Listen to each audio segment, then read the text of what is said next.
the heart and soul behind every business. Stories. Welcome to Business Story of the Week, hosted by me, Joshua Laurie. From setbacks to comebacks, from tragedies to triumphs, we inspire entrepreneurs through conversations that matter. Witness the magic that turns dreams into reality. Whether it's your career, business, or life, your success is always one story away. This is Business Story of the Week.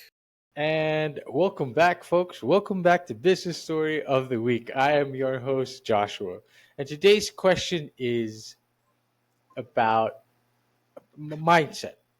We all know mindset can transform our lives, not only our lives, but can mindset really transform entire organizations as well?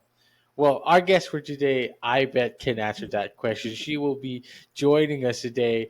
Niki Spears is an inspiring author, motivational speaker, and transformational change leader.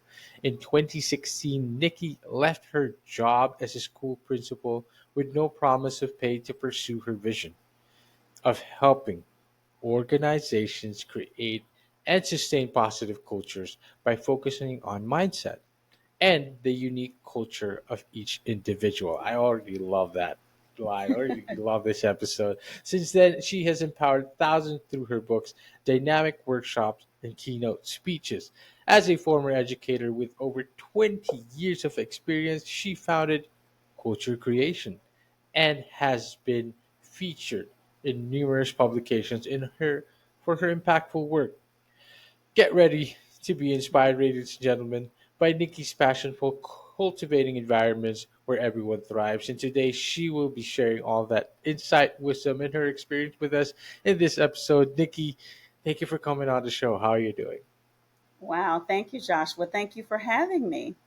It's well, I love topics like this, Nikki. I always love work culture topics because it gives this sense of optimism that not all corporate companies today are you know are or at least they're changing, they're starting to transform the way they treat their employees and treat their workforce.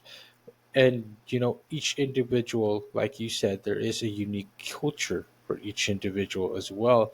But Nikki, you've had a long road coming here as well, and you used to be a principal, a school principal, and you left that for you, like you said, there was no promise for a pay. You left that to start Culture Creation.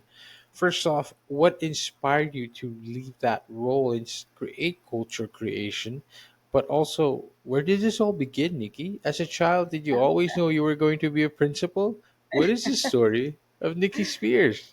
Wow, those are great questions, Joshua. No, I didn't think I was going to be a principal as a child. As a child, I wanted to be a singer. I saw myself on stage and that I was going to Mhm. be this singer. And what I loved about when I would watch people on television like Michael Jackson or Whitney Houston, all Mhm. my favorite stars, I would watch them in awe because they just made people happy. They were like transformational artists where there was no negativity. Everybody was happy when they heard the songs. And so just witnessing that as a kid, I wanted to have that transformational power with people, just to see happiness everywhere. And so I think I wanted to be a singer, uh, more so because of that, and not necessarily because I had the skills to sing. Wow. So how did I get into the principalship? I think you may have asked me that. I was a teacher. I became a teacher, and I was really attracted to teaching because my twin daughters went into the Head Start program, and they were learning so many things, and I was so inspired by what they were able to learn at 3 and 4 years old. They were able Right. to learn their alphabet and Wow. uh, Wow. different songs, the pledge, things I know I didn't teach them as a young parent.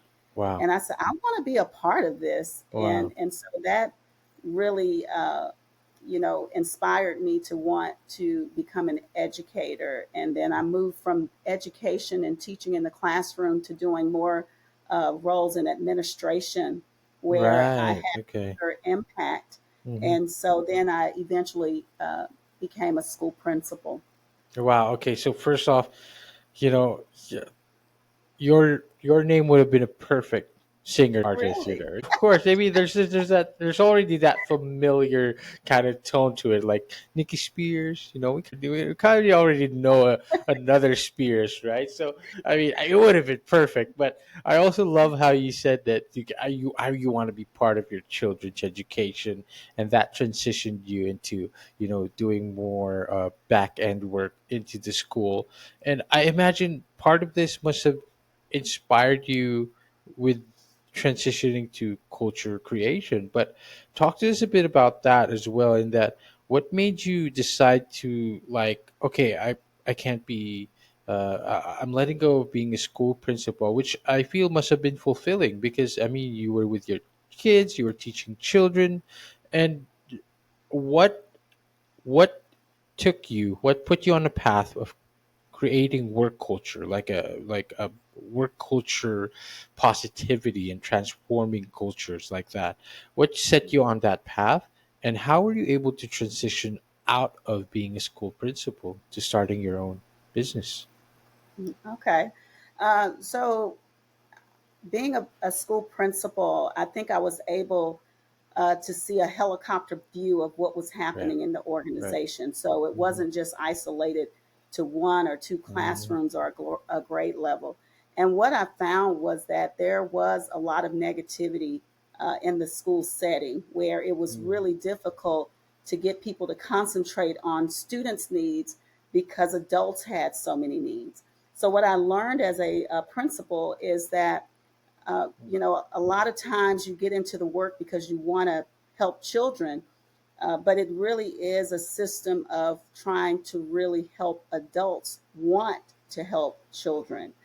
And when I say that, Joshua, I'm not talking about all people are that way, Right. but there in the school that I was in, there were a lot of people that needed help themselves, Hmm. and so I was on a mission to help change the mindsets of teachers so that they can embrace uh, being there for students and not necessarily. So consumed with their own needs, which became a challenge for me and a Right. true need.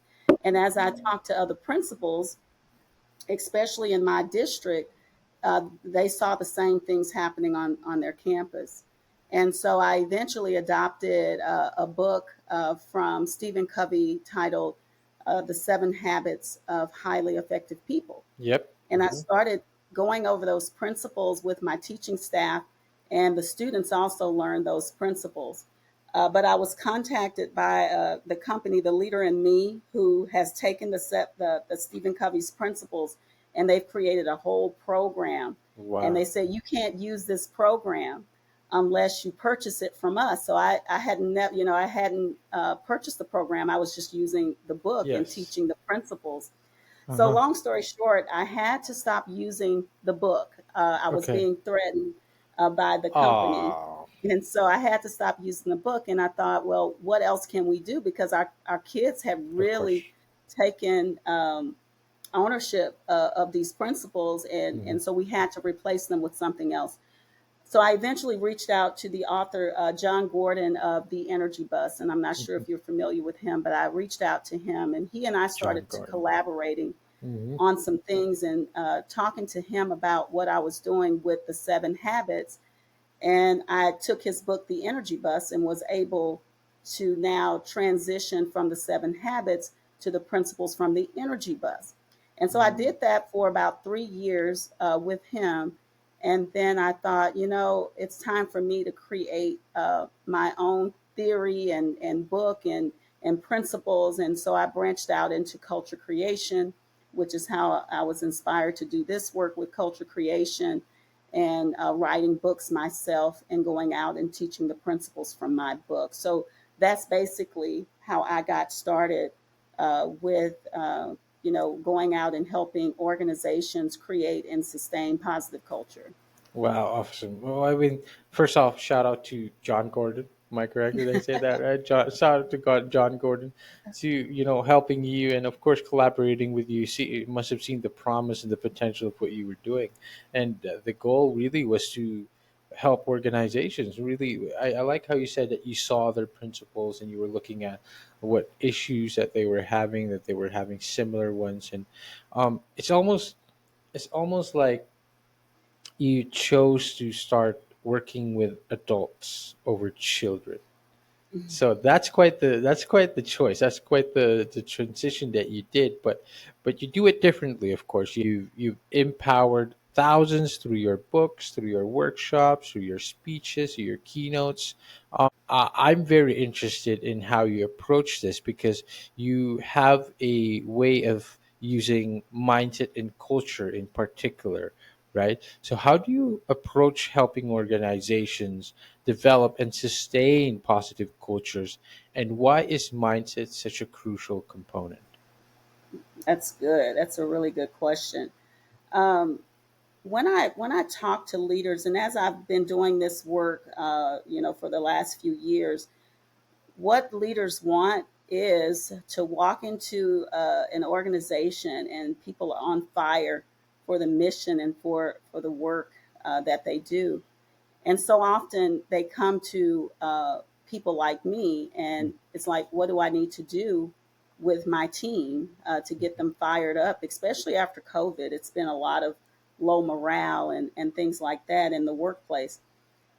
What I've learned, Joshua, is that Mhm. culture begins with every single person in the organization Wow. because Okay. everybody comes in with their own personal culture. They come in with their own beliefs, their own perceptions of the world, their own struggles. And Right. so we really need to address those first, assess those first, have people self assess where they are, and then align them to the company's mission and vision and goals and where they're Wow. going. But we have to meet them where they are first.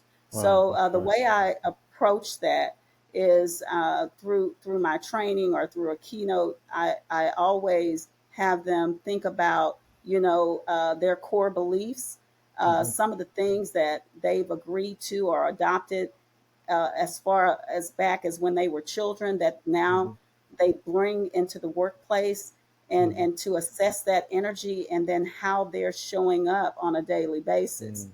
because our thoughts create our reality, right? Yes, of And course. so because our thoughts create our reality and those beliefs that we have, we need to go back and assess those beliefs and think, is this really working for me in this moment?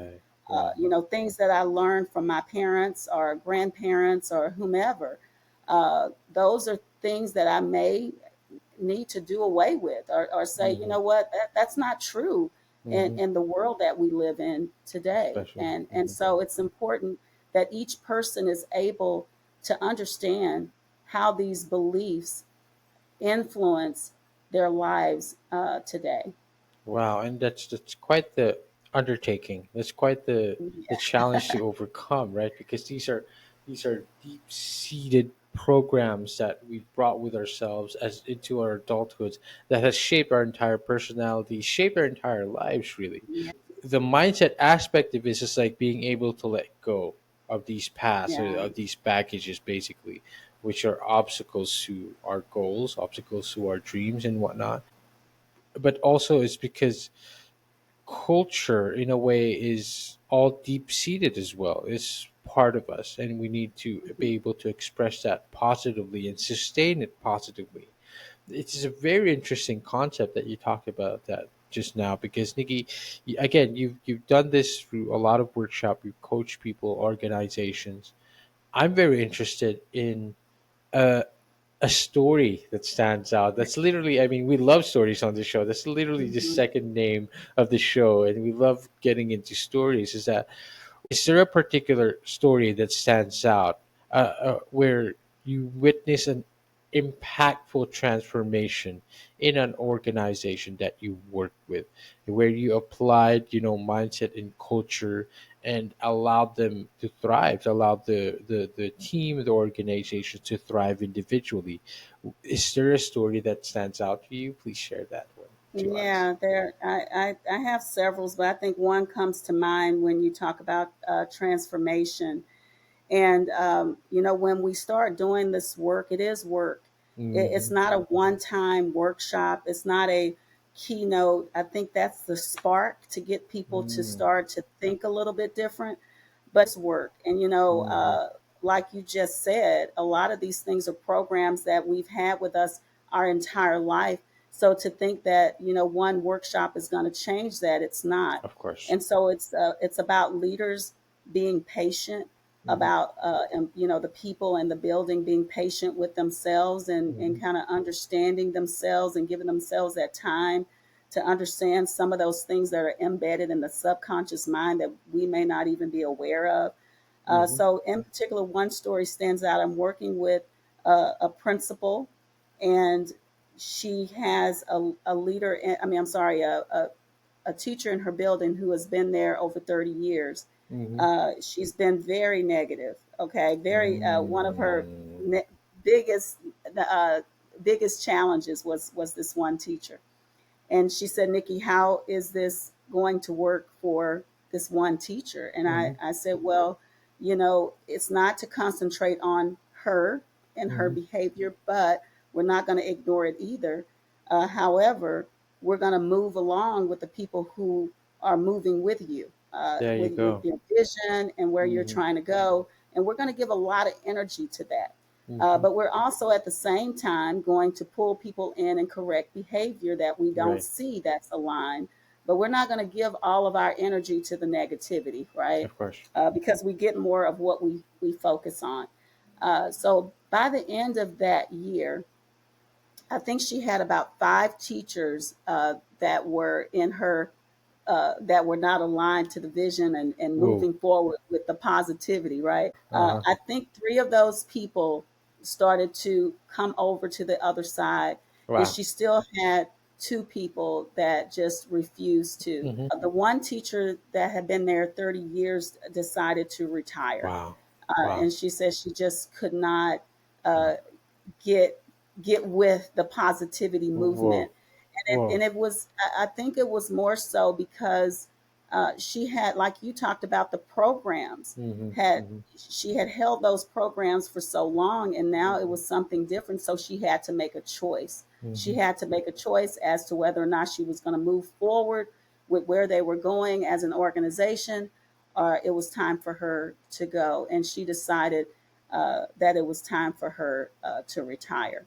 I think when I think about that story, it's not Mhm. necessarily that this person left, it's that they came to an awareness that this is not where I need to be. And so I didn't keep up with where she went or what happened with the teacher that left. But the organization is continuing to thrive. And what the leader is learning is that even when you bring in new people, and people are leaving, it's a continuous thing. It's not something that you do and you stop. It's Right. something that you have to embed in your organization, where Mhm, it's a continuous flow of this is who we are, and this is what we're about. mhm. And you're continuing to do that over and over again because you're constantly moving people in and out. Wow, wow, I love that, Nikki. First Yeah. of all, it's like it's you can't you showed us a whole picture, right? You showed us a picture of an organization where people had difficulty coming around, right? Like they couldn't join you, they couldn't, move forward with you. But also, I love how you pointed out there that let's not focus. Let's focus on the people who are coming around or the people who are joining you in that change, in that transformation. But also it feels like you pointed out, like it's just not for everyone. Change is difficult for Yeah. everyone. And it doesn't necessarily mean that they're not they're not um they're hopeless in that sense, but it's more like it's just too long. It's just they've carried that same programming for too long, and some people just have difficulty to overcome them. Or it's much easier to just kind of like, okay, I'll take a step back because this just isn't for me. And Yeah. I think it goes all the way back to, again, to dealing with these programs early on before we even start getting rooted deeper and deeper Mm. into our adulthood. Nikki, it's a fascinating story that you shared, because you emphasize embracing struggles as a stepping stone, Yeah, of course, as struggles as a stepping stone to success is very, very important in any endeavor, in any leadership role in any organization. Was there a particular challenge that you were helping an organization overcome? Or rather, what's a better question is, what are Mhm. common challenges that you see organizations, face when it comes to changing or when it comes to trying to apply that transformational change? You talk about, you know, not everyone being on the same page, but are there other significant challenges that you've overcome and that you've helped organizations, face it and change? I think it's important for us as leaders to not take it personally. A lot of times, when people are challenged with change, Hmm. it may not have anything to do with you or Hmm. the change that's taking place. It may be something that they're dealing with internally. Hmm. So it's always important for leaders to have patience with the change, that it's not going to happen overnight. We're in a world now Yes. where things happen so quickly, and behavior is not one of those things that can Yeah. happen quickly. However, it's important to get the people on board that's rallying behind you, those people that you see in the building that's ready to move forward and are the cheerleaders, and allow Yeah. them to champion some of these things that we see. So some of the challenges that I hear about, especially in education, is student behavior, staffing needs, low Hmm. morale, and Hmm. leaders are running around and trying to take care of all of that. And what I'm doing is teaching them how to empower their staff to take ownership of some of those things, so that they're not responsible for all of it. So that's a challenge when you have leaders who want to fix everything, for everyone, because that's what they think leadership is. And so again, it's taking a step back and thinking about what is leadership today. And Wow. leadership is about, empowering other people to lead, and, Wow. and, and allowing them to teach them how to do that, but allowing them to do that, so that you're not seen as the sole leader responsible for everything in the organization. That's key to where we are today, is to empower people where they are.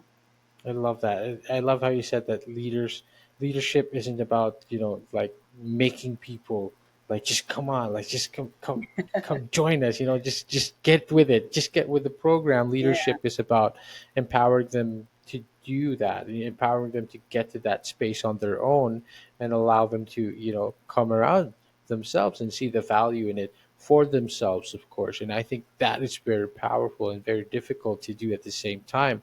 Nikki, you've done a lot of teaching in your career. You've done a lot of coaching as well. You are also, of course, an author, and you have a new children's book that is coming out. It is called Positive Kids Adventure, Discovering the Magic of Energy. Talk to us a little bit about that. It's a very cute title. Why a children's book all of a sudden? Uh, well, actually, Joshua, this is going to be my fourth children's book. I Wow. love the children's books Hmm. because I think, if we can teach our kids about mindset early, I Hmm. don't think we'll see as much, of the mental health issues as we see in our world today. So we Hmm. need to start from the beginning, where our kids are, and start teaching them the techniques that we're learning as adults, how to cope with many of the mental health challenges that we have ourselves. Wow. Wow. And so, I've been doing a Wow. lot of work on energy. I Wow. love the topic of energy, which is also the emotions that we have, but I like to talk about it as energy, like how you Hmm. show up. What kind of energy are you bringing into the workspace? What type of energy are you bringing into the world? How are you showing Wow. up? Are you showing up as this positive person, or are you Hmm. bringing some negative energy with you? Hmm. So I have an energy map that I share with adults. And so in that energy map, there are 5 energy levels. The lowest level of energy is helplessness. Then we have level two, which is tension or conflict. Hmm. Level three is ownership, where we're taking Hmm. responsibility. That's where the magic happens when we rise from level one, two, and we're at Hmm. three, ownership. And then I call level four for the adults, servant leadership. And the highest level of energy is level five, and that's love. And so I take people through all those levels, and they're able to do some energy mapping, and they think about what are things that trigger me to Hmm. helplessness or that victim mindset. What Hmm. are some things that trigger me to conflict? Because we all experience all of these energy levels at some Hmm. point. It all depends on what's going on in our lives. Having adults look at that and then kind of assess themselves, I thought children need this as well. And so I wrote the book Positive Kids Energy. I'm sorry, Positive Kids Adventure, Discovering the Magic of Energy. And it's five characters that represent those five Wow. energy levels. So you have Wendy Warrior, you have Timothy Tension, Responsible Rachel, Helping Hands Hannah, and Kindness Kyle. And Oh, so through the book, the kids are able to go on an adventure where they are presented with different struggles. And so wow. with the different struggles, they are also presented with, okay, so let's stop and think, guys, what can we do if we're presented with a struggle? What can we do? And so maybe that is breathing exercises. Wow. Maybe those are positive affirmations. Mm. So Wow. through the book, what I've tried to do is present a problem, but then present an opportunity of how to shift that problem into something beautiful so that kids can now self regulate and start to learn how to breathe on their own when they're Wow. in tension. Mm. Or maybe if they're sad, how do you turn that around? Maybe that's going into a quiet corner and Mhm. maybe doing a coloring page. Of But course. we present them with different things in the book Hmm. to somewhat of what we do as adults, with Hmm. mindful moments where they are presented with those same strategies so that they can start to apply those and transform their own energy levels. Wow, and what a wonderful lesson to, and what a wonderful concept for children to learn very early on. And Yeah. I always, one of my friends said like they wish we had the movie Inside Out early on as children, Yeah. right? Yeah. Because then we'd be able to navigate our emotions the same, have that and all that. It would have been a blessing. But I'm saying like, wait, hey, it's at least it's great that this current generation has that kind of guidance. And Yes. I'm looking at your book. The way you talked about your book is the same in the sense that early on they're already getting to discover, their energy and discover their emotions and talk about it in a healthy way or face it in a healthy way, face struggles